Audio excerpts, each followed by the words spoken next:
Hello guys, मैं आज आपको सब इंस्पेक्टर एग्ज़ाम के लिए और हरियाणा पुलिस के लिए प्रैक्टिस सेट स्टार्ट कराने जा रही हूँ। ठीक है, तो इसके अंदर हम क्या पढ़ेंगे, हरियाणा सामान्य ज्ञान और सामान्य ज्ञान पढ़ेंगे। ठीक है, और जो हिंदी इंग्लिश जो भी हो पाएगा वो सब करेंगे इसके अंदर। ठीक है, प्रैक्टिस स्टार्ट करेंगे। तो देखो, पहले हम क्या करने जा रहे हैं, हरियाणा सामान्य ज्ञान। ठीक है, तो इसके अंदर देखो फर्स्ट हमारे पास क्या है, हरियाणा जीके का जो पहला क्वेश्चन है वो क्या दे रखा है, हरियाणा की राज्य भाषा कौन सी है। तो राज्य भाषा बतानी है हरियाणा की। ठीक है, तो हरियाणा की जो राज्य भाषा है वो कौन सी है, हिंदी है। ठीक है, तो हिंदी हमारे पास क्या हो जाएगी, हरियाणा की राज्य भाषा हो जाएगी। ठीक है, वैसे तो हमारे पास पंजाबी भी है, लेकिन सबसे ज़्यादा हरियाणा की जो राज्य भाषा मानी जाती है कौन सी मानी जाती है, हिंदी मानी जाती है। तो ऑप्शन नंबर डी क्या हो जाएगा, ट्रू हो जाएगा। ठीक है, क्वेश्चन नंबर सेकंड देखो क्या दे रखा है, जेलवासियों के बच्चों की आर्थिक सहायता के लिए किस सरकार ने योजना बनाई थी। यानी कि जो जेलवासियों के बच्चे थे ना, उनकी आर्थिक सहायता के लिए किस सरकार ने योजना बनाई थी, तो दिल्ली सरकार ने योजना बनाई थी। ठीक है, तो ऑप्शन नंबर सी क्या हो जाएगा, ट्रू हो जाएगा। कौन सी सरकार ने बनाई थी, दिल्ली सरकार ने बनाई थी। ठीक है, क्वेश्चन नंबर थर्ड देखो क्या दे रखा है, हरियाणा के स्वांग का प्रारंभ मेरठ के किस कलाकार से माना जाता है। जो हरियाणा के स्वांग का प्रारंभ यानी कि जो स्वांग की शुरुआत की थी मेरठ के कौन से कलाकार ने की थी, किशन लाल भट्ट ने की थी। ठीक है, तो ऑप्शन नंबर सी क्या हो जाएगा, ट्रू हो जाएगा। किसने की थी, किशन लाल भट्ट ने। ठीक है, उसके बाद फोर्थ क्वेश्चन देखो क्या दे रखा है, हरियाणा में किस फसल का सर्वाधिक उत्पादन होता है। तो हरियाणा में कौन सी फसल है जो सबसे ज़्यादा उगाई जाती है, क्या, गेहूं। ठीक है, यहाँ गेहूं लिख रहा है, क्या आएगा, गेहूं आएगा। ठीक है, गेहूं की फसल है वो हरियाणा में सबसे ज़्यादा उगाई जाती है। क्वेश्चन नंबर फिफ्थ क्या दे रखा है, हरियाणा तिलक साप्ताहिक पत्रिका के संपादक कौन थे। जो हरियाणा तिलक हमने जो हरियाणा तिलक जो लिखी थी पत्रिका, उसके जो संपादक थे वो कौन थे ये बताना। तो कौन थे, श्री राम शर्मा। ठीक है, तो श्री राम शर्मा हमारे पास क्या थे, हरियाणा तिलक के साप्ताहिक पत्रिका थे। ठीक है, संपादक थे जिसने बनाई थी। उसके बाद क्वेश्चन नंबर 6 देखो क्या दरखा है, रेवाड़ी जिले के किस स्थान पर स्लेट पत्थर पाया जाता है। तो रेवाड़ी का ऐसा कौन सा, रेवाड़ी जिले की ऐसी कौन सी जगह है उसके अंदर की जहाँ पे क्या पाया जाता है, स्लेट का पत्थर पाया जाता है। तो कौन सी जगह पे पाया जाता है, कुंड नामक क्षेत्र है कहाँ पे, रेवाड़ी जिले में, जहाँ पे क्या पाया जाता है, स्लेट पत्थर पाया जाता है। ठीक है, क्वेश्चन नंबर 7 देखो क्या दरखा है, हरियाणा के किस क्षेत्र में महिला साक्षरता दर न्यूनतम है। तो हरियाणा का ऐसा कौन सा क्षेत्र है जिसके अंदर महिला साक्षरता दर क्या है, कम है। तो किसके अंदर है, मेवात के अंदर। ठीक है, उसके बाद देखो क्वेश्चन नंबर 8 क्या दे रखा है, हरियाणा में किस फल का सर्वाधिक उत्पादन होता है। तो हरियाणा में ऐसा कौन सा फल है जो सबसे ज़्यादा उगाया जाता है, तो कौन सा है, आम। ठीक है, और जो आम है वो सबसे ज़्यादा कहाँ मिलता है, अम्बाला के अंदर मिलता है। अम्बाला, करनाल, यमुनानगर, इन सब की साइड मिलता है। ठीक है, तो अम्बाला को हम आमों का शहर भी बोलते हैं। ठीक है, तो क्वेश्चन नंबर 9 देखो क्या दे रखा है, क्वेश्चन नंबर 9 दे रखा है, निम्नलिखित में से हरियाणा के वर्तमान स्वास्थ्य मंत्री कौन है। तो हरियाणा के जो वर्तमान स्वास्थ्य मंत्री हैं वो बताने हैं। ठीक है, तो हरियाणा के जो वर्तमान स्वास्थ्य मंत्री हैं वो कौन है, अनिल विज हैं। ठीक है, तो अनिल विज हमारे कौन है, हरियाणा के वर्तमान स्वास्थ्य मंत्री हैं। ठीक है, उसके बाद देखो क्वेश्चन नंबर 10 क्या दे रखा है, हाल ही में एक घोषणा के अनुसार हरियाणा सरकार ने एनसीआर क्षेत्र के अंतर्गत आने वाले डैश वर्ष में पुराने डीजल वाहनों के चलने पर प्रतिबंध लगा दिया है। तो कौन से हरियाणा सरकार ने एनसीआर के अंदर मतलब कितने जिलों में जो पुराने डीजल से चलने वाले साधन थे उनके ऊपर प्रतिबंध लगा दिया है। तो कितने जिलों में लगाया है, तो हमारे पास कितने जिलों के अंदर लगाया, 10 जिलों के अंदर। तो क्या हो जाएगा, ऑप्शन नंबर डी क्या हो जाएगा, ट्रू हो जाएगा। ठीक है, क्वेश्चन नंबर 11 दे रखा है, हरियाणा में 2011 से 12 तक कितनी प्राथमिक सहकारी विपणन समितियां थी। तो 2011 से 12 तक बतानी है कितनी जो प्राथमिक सहकारी विपणन समितियां थी, तो कितनी थी, 72 थी। तो हमारे पास ऑप्शन नंबर बी क्या हो जाएगा, ट्रू हो जाएगा। ठीक है, उसके बाद क्वेश्चन नंबर 12 देखो, हरियाणा में 2011 से 12 तक नहरों द्वारा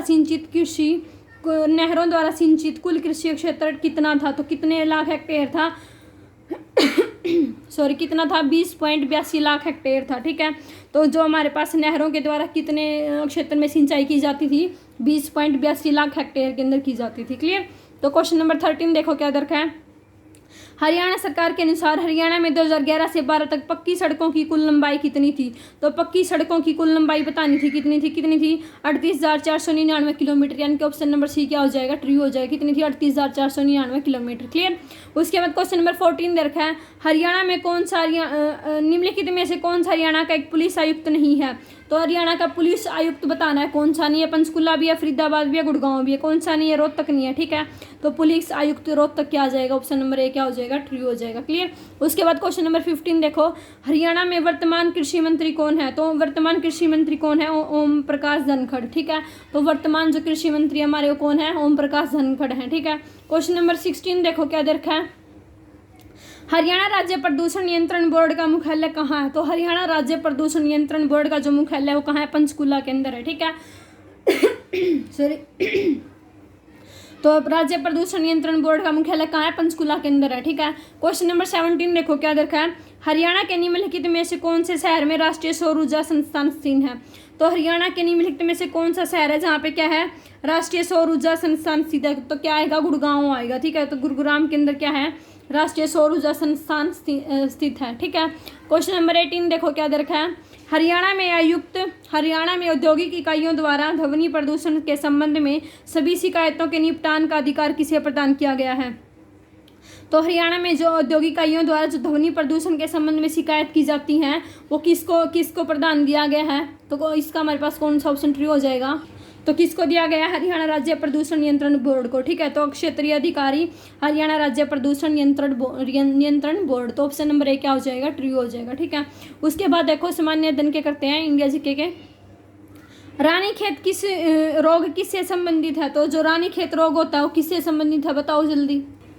तो किससे संबंधित है? मुर्गियों से संबंधित है, ठीक है। मुर्गी से संबंधित है रानीखेत और ये वायरस होता है, ठीक है। उसके बाद देखो क्वेश्चन नंबर 20 क्या देखा है। कुरुओं द्वारा उपजाई गई भूमि डैश कहलाती है? तो जो कुरुओं के द्वारा जो उपजाई जाती है भूमि उसको हम क्या बोलते हैं?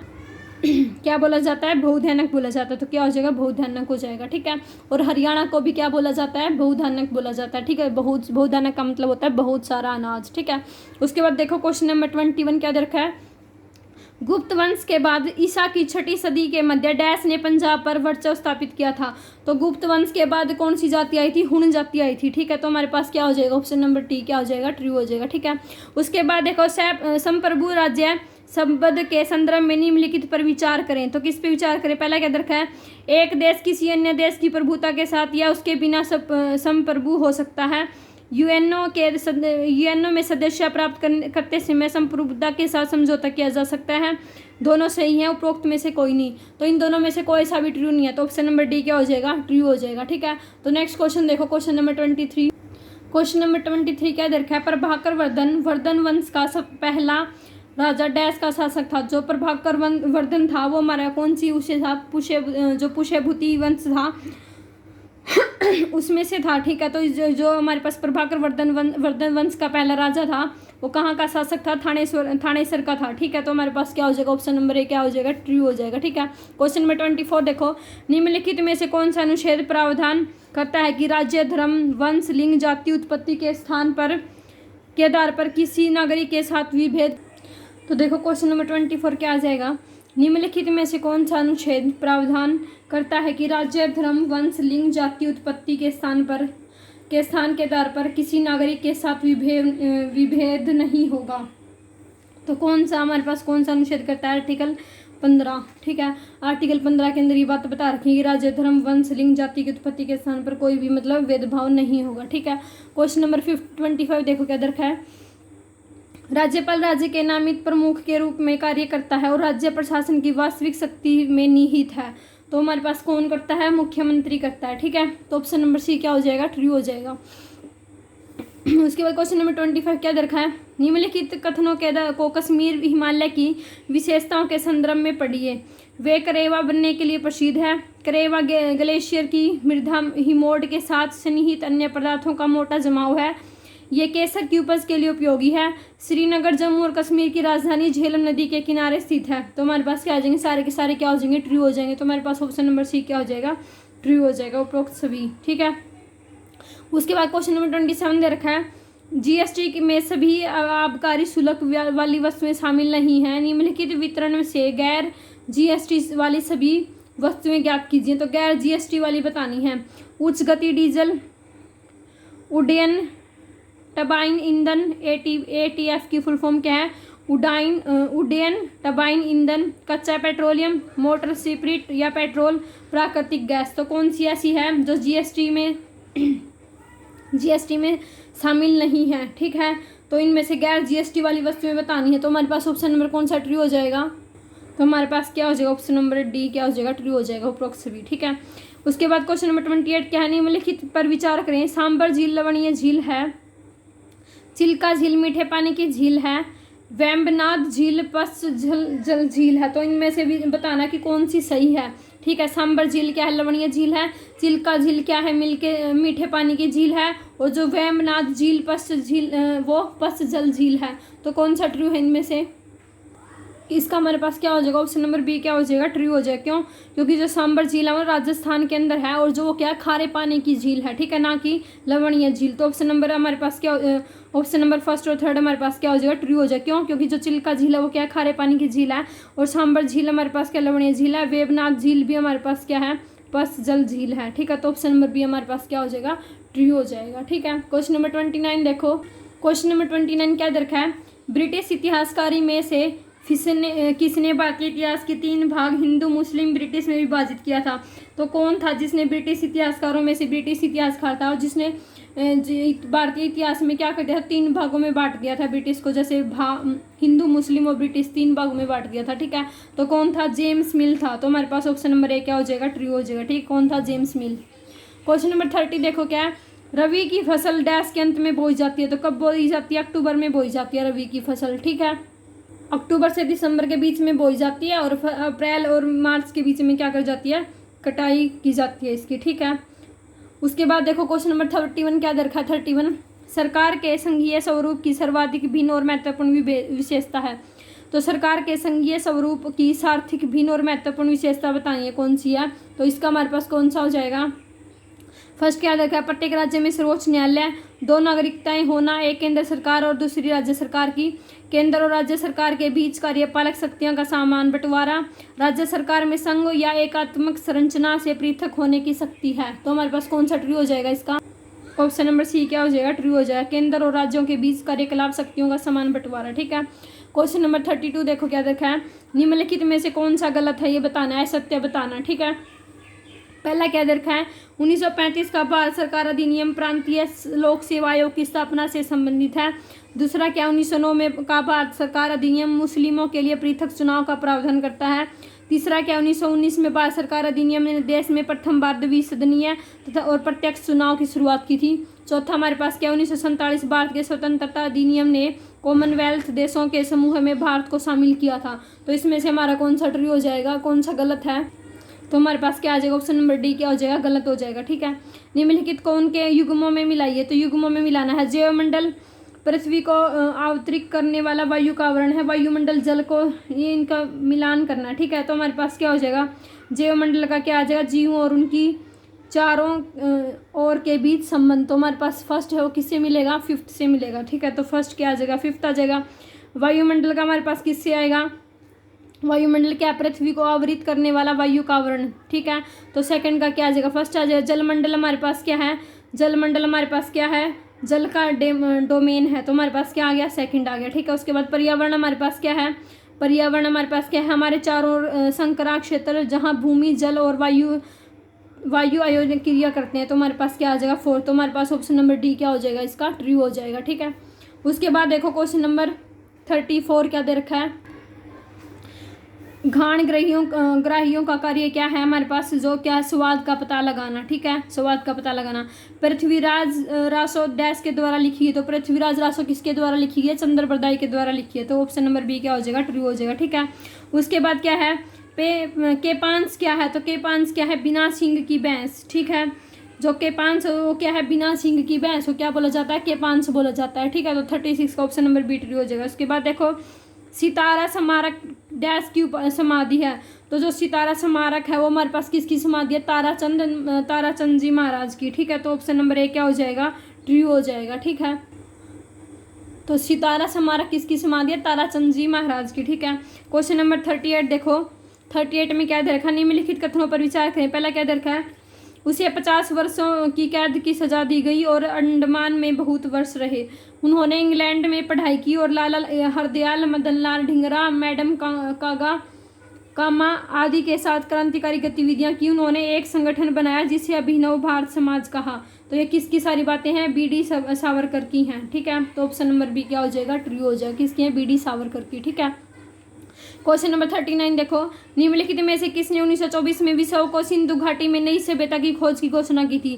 तो ऐसा कौन था जिसने 1924 में विश्व की सिंधु घाटी नई सभ्यता की खोज की थी? तो कौन था? सर जॉन मार्शल था, सर जॉन मार्शल। ठीक है, सर जॉन मार्शल ने क्या की थी? 1924 में सिंधु घाटी सभ्यता की खोज की थी। ठीक है, घोषणा की थी कि सिंधु घाटी सभ्यता की खोज की जाए। ठीक है, उसके बाद क्वेश्चन नंबर 40 देखो, भारत में पहली रेल यात्रा कब हुई थी? 1853 ईस्वी में हुई थी। ठीक है, तो भारत में पहली रेल यात्रा कब हुई थी? 1853 में। तो ऑप्शन नंबर बी क्या हो जाएगा? ट्रू हो जाएगा। ठीक है, उसके बाद क्वेश्चन नंबर 41 देखो, किस प्रकार की मृदा की जल धारण करने की क्षमता सर्वाधिक होती है?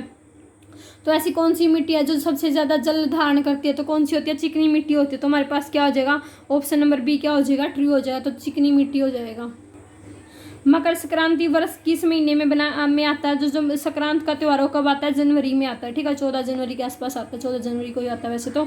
ठीक है, तो हमारे पास मकर संक्रांति का त्योहार कब आता है? कौन से महीने में आता है? जनवरी को आता है। ठीक है, उसके बाद देखो क्वेश्चन नंबर 43, रामकृष्ण मिशन की स्थापना किसने की थी? तो रामकृष्ण मिशन था, उसकी स्थापना हमारे पास किसने की थी? तो रामकृष्ण मिशन की स्थापना किसने की थी? स्वामी विवेकानंद ने की थी। और कब की थी? 1897 के अंदर की थी। ठीक है, 1897 के अंदर स्वामी विवेकानंद जी ने रामकृष्ण मिशन की स्थापना की थी। क्लियर? उसके बाद ये तो जीके के क्वेश्चन है, रीजनिंग के क्वेश्चन है, सॉरी रीजनिंग के क्वेश्चन तो आप कर लोगे, इजी होते हैं रीजनिंग के क्वेश्चन तो। ठीक है, उसके बाद देखो मैथ के क्वेश्चन इस वीडियो में नहीं करवाऊंगी, नेक्स्ट वीडियो में करवाने पड़ेंगे मैथ के क्वेश्चन तो। ठीक है, हिंदी के क्वेश्चन देखो, हिंदी का क्वेश्चन देखो, निम्नलिखित में से कौन सा वाक्य संदिग्ध वर्तमान काल का उदाहरण है? तो वर्तमान काल का उदाहरण बताना है, कौन सा है?